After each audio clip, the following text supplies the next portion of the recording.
بلال صاحب نے سوال کیا کہ صفوں میں جو ہے آج تو اس کے بارے میں کیا حکم ہے. میں آپ سے یہ عرض کروں گا یہ اجتہادی مسئلہ ہے. آج تک تو یہ مسئلہ ہوا ہی نہیں تھا.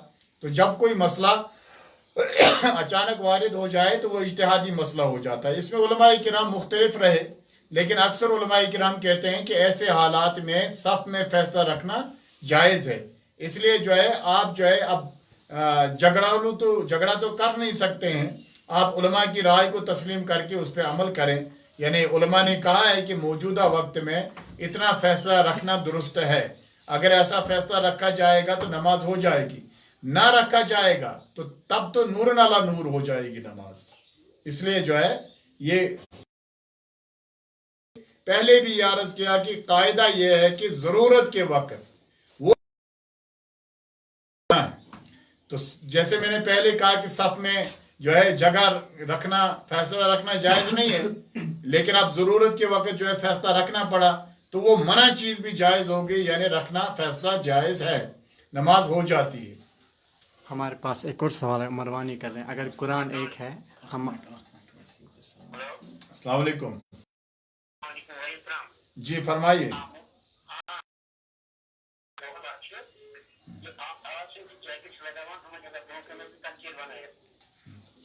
جی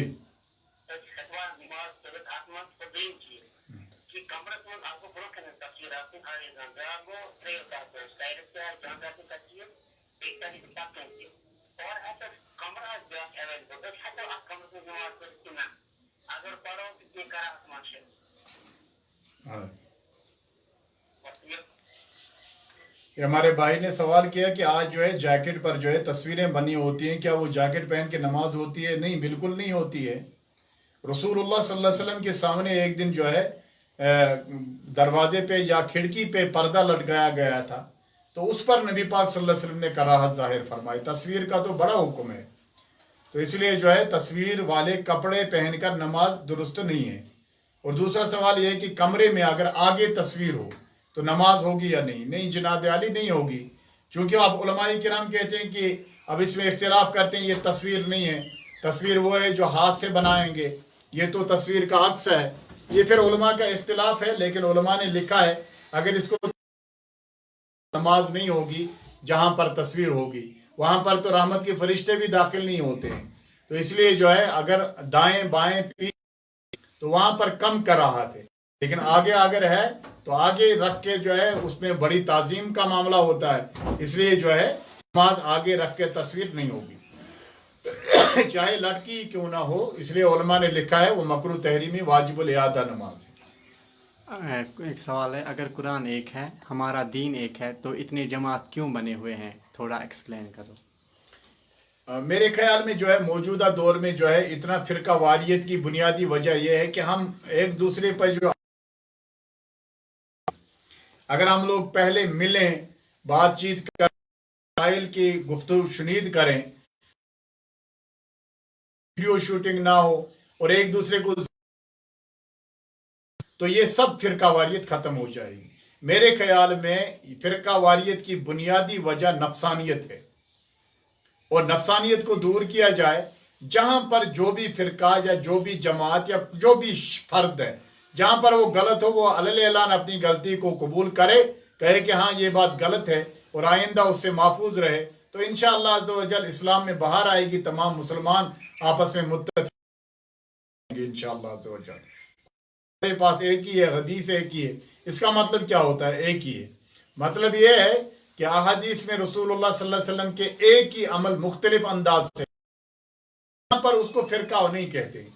اصل میں فرقہ کہتے ہیں جب عقائد میں کوئی گڑبڑ ہو, عقیدے میں. عمل میں جو ہے تو عمل میں تو بہت سارے لوگ جو ہے عمل مختلف انداز سے کرتے ہیں. حنبلیوں کی نماز الگ ہے, مالکیوں کی الگ ہے, شافیوں کی الگ ہے, حنفیوں کی الگ ہے. لیکن جب تحقیق کی جاتا ہے تو تمام کی نماز جو ہے احادیث کے مطابق ہی ہوتی ہے. مختلف ادوار میں مختلف انداز میں رسول اللہ صلی اللہ علیہ وسلم نے عبادت کی ہے. لیکن جب کی بات ہم کرتے ہیں تو وہ عقائد کی دنیا میں, عقیدے میں گڑبڑ ہو تو وہاں فرقہ بنتا ہے. اعمال میں اگر کوئی فرق ہو تو وہاں وہ فرقہ واریت نہیں ہے. عقیدے میں اگر کوئی غلط ہو. جیسے مثال کے طور پر کوئی یہ کہے کہ رسول اللہ صلی اللہ علیہ وسلم یہ نہیں جانتے ہیں، وہ نہیں جانتے ہیں، تو مطلب یہ ہوتا ہے کہ یہ کہنے والا، اس کا مطلب ہوتا ہے اس نے قرآن و حدیث کا احاطہ کیا ہے. احاطہ کرنے کے بعد یہ کہہ سکتا تھا کہ اگر اس نے ابھی چند اوراق ہی پڑھے ہیں تو یہ کیسے یہ بات کر سکتا ہے. اور جس کو علم اللہ تبارک و تعالی سکھائے، تعلم مکان فضل اللہ علیہ کا عظیمہ. اس لیے جو ہے بدعقیدگی اگر ہو جائے کسی میں تو وہاں فرقہ واریت ہوتی ہے. تو میرے خیال میں جو ہے آپ کا سوال جو ہے قرآن ایک ہے، حدیث ایک ہے، تو اس کا مطلب یہ ہوتا ہے کہ فہم ہمارے الگ الگ ہے. اس لیے اگر ہم آپس میں بیٹھیں کہیں پر اور قریب بیٹھیں، بات سنیں، بات کریں، ممکن ہے ہماری فہمی غلطی بھی دور ہو جائے اور ہم جو ہے الحمدللہ اسلام پر قائم و دائم ہو جائے.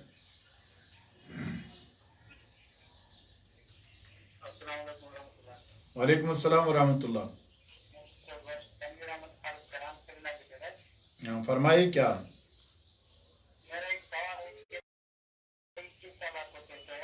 جی یہ ہے اگر شریعت نے کسی انسان کو، کسی شخص کو محجوب قرار دیا ہے، کیا اس کے پیچھے نماز ہم پڑھ سکتے ہیں؟ کیا قرار دیا ہے؟ مجذوب. جی مجذوب. اچھا ٹھیک. کیا اس کے پیچھے نماز؟ جی ٹھیک ہے. بھائی کا سوال ہے کہ اس طلاق کو کہتے ہیں. اصل میں طلاق رجعی کو جو ہے طلاق واحد جو ہے، ایک طلاق دینے کے بعد جو ہے کہ وہاں پر جو ہے رجوع کیا جا سکتا ہے، چاہے بیوی کی مرضی ہو یا نہ ہو، وہاں پر رجعت کی جا سکتی ہے. طلاق بائن وہ طلاق ہوتی ہے کہ جہاں پر عدت سے پہلے جو ہے شوہر رجوع کر سکتا ہے، لیکن عدت کے بعد جو ہے بیوی کی رضا پر منحصر ہے کہ وہ دوبارہ اس کے ساتھ رہے گی یا نہیں رہے گی.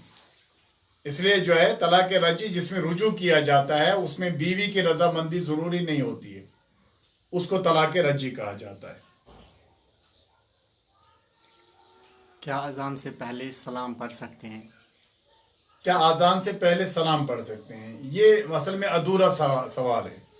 سوال ہونا چاہیے کیا اذان سے پہلے درود و سلام پڑھ سکتے ہیں؟ تو بالکل پڑھ سکتے ہیں، جائز ہے، بلکہ بہتر ہے. جی ہلو، وعلیکم السلام. شکر جناب. جی فرمائیں. جی اسلام آباد میں حضرت فرمائیں کیا حکم؟ حضرت مسئلہ آپ کو ہلو فرمائیو تو ایک بجس بوزان. اچھا تو مسجد شریف حضرت کام چلن جناب. یہ بخے علیہ مسجد شریف حضرت اسلام آباد ہے بالکل پراپر ٹاؤنس مز. عرض مت پہ اتنا زیارت شریف وہی مقدر جناب حضرت صدیق اکبر امام علی مقام وسطان کرے میں تھوڑا فرینڈس ٹائپس پہ تھوڑا الماری بنائی گوڈنکہ صفس بالکل یہ پائس مز پائے گھن بنائی وی کرے تھوڑا دے وسط سہ کیا گو گوڈنکہ صفس تام گوڈنکہ صفس کھیت 3 نفر من جائے ات مز کیا شریع نقطۂ نظر ورنو پہ. اہن حظ یہ شرن اس شخص جو اگر وہ مسجد شریف وقف چونکہ مسجد وقف الوقف لا یوقف تیتس کالس بن مسجد کی یتس کالس سہ وقف گھس. یل یہ وقف گو خدا سند خاطر تات مز ہیکو نہ کرت انٹرفیئر کہین. مثال کے طور پر اللہ تبارک و تعالیٰ کی رضا کے لیے کسی نے زمین کو وقف کیا، وہاں مسجد بنی. اب بھائی کا سوال یہ ہے کہ موئے مبارک کے لیے امام علی مقام کو موئے مبارک، حضرت صدیق اکبر رضی اللہ تعالیٰ عنہ کا موئے مبارک اور بھی تبرکات ہیں، اس میں جو ہے مسجد کی ایک صف انوالو ہو گئی وہاں الماری بنانے میں. اس لیے شرعن یہ جائز نہیں ہے. ایسے الماری بنانے والے مسجد کی صف میں گناہ گار ہیں اگر وہ مسجد ہے. اگر وہ زیارت ہے تو جائز ہے، یعنی اسی کے لیے مخصوص جگہ ہے. تو مسجد کی صف اس میں انوالو کرنا یہ جائز نہیں ہے. اور ایک میرے بھائی نے پوچھا تھا سوال کہ مجذوب کے پیچھے جس کو شریعت مجذوب قرار دے اس کے پیچھے نماز پڑھ سکتے ہیں یا نہیں. تو اس کے لیے اس کے پیچھے مجذوب وہ ہوتا ہے کہ جو اپنے جو ہے کیا کہتے ہیں دماغ کی حالت میں نہ ہو, درست نہ ہو, اپنے حالات میں ٹھیک نہ ہو. اس لیے ایسے امام کے پیچھے نماز جائز نہیں ہے جو جس کی دماغی کنڈیشن درست نہ ہو. شریعت اگر مجذوب کسی کو قرار دے تو وہ ان حالات میں نہیں ہوتا ہے کہ وہ فرائض اور واجب, اس لیے ایسے امام کے پیچھے نماز نہیں ہے. ایک اور سوال ہے, اگر ہم نماز میں ہیں تو نبی صلی اللہ علیہ وسلم کا نام پاک سنیں, کیا ہم درود شریف پڑھنا چاہیے نماز میں پڑھ سکتے ہیں؟ دیکھیے اصل میں ہوتا ہے درود تو نماز میں ہم آلریڈی پڑھتے ہیں, لیکن اگر ہم نماز میں سنیں تو یہ خارجی آواز ہم نے سنی. یعنی ایک تو ہوتا ہے نماز میں ہی ہم بیٹھے ہیں عطیات میں, وہاں پر ہم درود پڑھتے ہیں تو کوئی یہ کہے کہ, لیکن یہ بتاؤ کھڑے ہو کے جہاں الحمد پڑھنا وہاں درود نہیں پڑھنا, جہاں رکوع میں تسبیح پڑھنی وہاں درود نہیں پڑھنا, جہاں سجدہ کرنا ہے وہاں درود نہیں پڑھنا, عطیات میں درود پڑھتے. خارج میں نماز نہ پڑھتا ہو کوئی اور اس نے آواز لگائی رسول اللہ کے نام کی صلی اللہ علیہ وسلم, تو نماز میں اگر کسی نے سنی اس کو درود نہیں پڑھنا ہے, وہاں اس کو صرف عطیات میں ہی درود پڑھنا ہے. لیکن چونکہ جب ہم کہتے ہیں سوال ہوتا ہے کہ تو ہم کہتے ہیں نیت دل کا نام ہے, جب دل سے نیت کی جا سکتی ہے تو دل میں اگر کوئی درود پڑھے تو وہ گناہ گار نہیں ہے. اس لیے جو ہے نماز میں اگر خارجی آواز سن کر درود پڑھے وہ درست نہیں ہے. جی جی ایک اور سوال ہے, کیا دیوبندی بدعقیقہ نہیں ہے؟ دیکھیے ہمارا یہ کہنا ہے کہ ہمارے بڑے علماء اکابر کا بھی کہنا ہے. اس سوال کا جواب تو میں نہیں دیتا اس وقت جو کہ تنگ وقت ہے, تو لیکن تاہم میں آپ کو سمپل انداز میں کہوں گا. ہمارے اکابر علماء نے یہ لکھا ہے کہ ہر دیوبندی جو ہے کیا کہتے ہیں بدعقیدہ نہیں ہوتا ہے, کیونکہ ایسا شخص بن جاتا ہے جس کو بریلویت کا پتہ نہیں لیکن وہ ظاہری حالات میں ان کے ساتھ چلا جاتا ہے. دیوبندی وہ ہوتا ہے جو ظاہری حالات دیکھ کر جو ہے چلا جاتا ہے. اصل میں ان چیزوں کے ڈیپ جو ہے مسائل کا پتہ نہیں ہوتا ہے, اس لیے جو ہے ہر دیوبندی کو ہم بدعقیدہ نہیں کہہ سکتے ہیں. صرف اس دیوبندی کو کہہ سکتے ہیں جس نے جو ہے واقعی اپنی کتابوں میں بدعقیدگی کی ہے, اور جس نے یہ بدعقیدگی پڑھی اس کے بعد تسلیم کی وہ بھی بدعقیدہ ہے. عام حالات میں ہر دیوبندی کو ہم جو ہے بدعقیدہ نہیں کہہ سکتے. اسی کے ریلیٹڈ ایک اور کوشچن ہے, کیا ہم دیوبندیوں کے پاس فتویٰ لانے کے لیے فتویٰ لایا جا سکتا ہے؟ مفتی تو صرف بریلیوں میں نہیں ہوتے ہیں, مفتی تو ہر ایک میں ہوتے ہیں, جماعتیوں میں دیوبندیوں میں مفتی ہیں, اہل حدیث میں مفتی ہیں. اس لیے کیوں نہیں لایا جا سکتا ہے فتویٰ؟ اختلاف تو مسائل اور کیا کہتے ہیں عقائد میں ہے. ایک اور سوال ہے, وراثت کے شرعی احکام کیا ہے بیٹی کے لیے؟ دیکھیے اصل میں یہ سوال ان کو جو سوال کرنے والے ان لوگوں کو لگتا ہے کہ یہ بڑے آسان سوال ہیں, لیکن یہ بڑے تحقیقی سوال ہوتے ہیں. بارے میں یہ کہا گیا ہے تو بڑا لمبا اس کا جواب, لیکن یہ ہے کہ بیٹے کے مقابلے میں اس کو آدھا دیا جائے. اب کبھی اس پر اعتراض ہوتا ہے کہ آدھا ہی کیوں, پورا کیوں نہیں دیا جاتا ہے؟ جیسا بیٹے کو اگر ایک حصہ دیں گے تو بیٹی کو آدھا دیں گے, کیونکہ آدھا جو ہے آلریڈی اس کے شوہر کے ذریعے سے اسے مل جاتا ہے, وہ بھی ایک کے حصے میں آ جاتی ہے.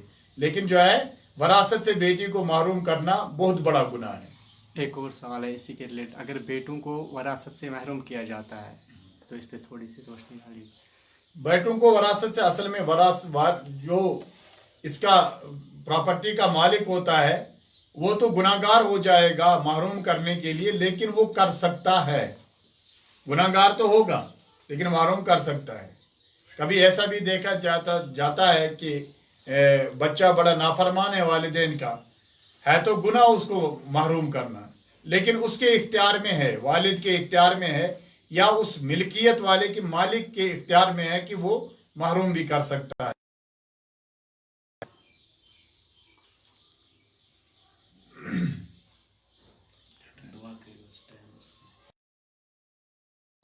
سیدنا محمد وصحاب سیدنا محمد وبارک وسلم صلی اللہ علیہ وسلم. ربنا آتنا فی الدنیا حسنۃ وفی الآخرۃ حسنۃ وقنا عذاب النار. اللهم ارحمنا بالقرآن واهدنا بالقرآن وعافنا بالقرآن اللهم نجنا من الغم اللهم احفظنا من جميع المصائب والآلام اللهم إنا نعوذ بك من جهد البلاء ودرك الشقاء شماتة الأعداء ربنا اغفر لنا ولإخواننا الذين سبقونا بالإيمان ولا تجعل الذين آمنوا ربنا إنك رؤوف رحيم یا اللہ جنہوں مولا ان کو شفا عطا فرما یا اللہ حاضر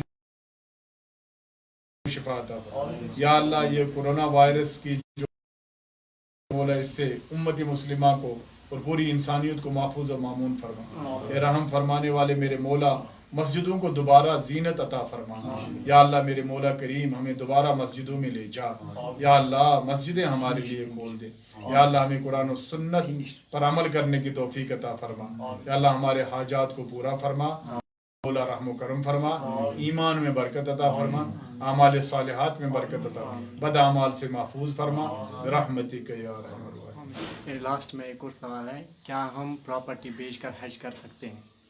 پراپرٹی جس کے پاس جو ہے اتنی زیادہ پراپرٹی ہو اس کو مجبور تو نہیں کیا جاتا ہے اس کے لیے، لیکن اگر وہ بیچے تو گناہگار کی نہیں ہوگا اگر زیادہ ہو، اور اگر اس کے پاس کم ہے کہ اس کے اولاد محروم رہیں گے تو اس پر حج ہی فرض نہیں ہے تو وہ ایسا کرے گا تو گناہگار ہوگا۔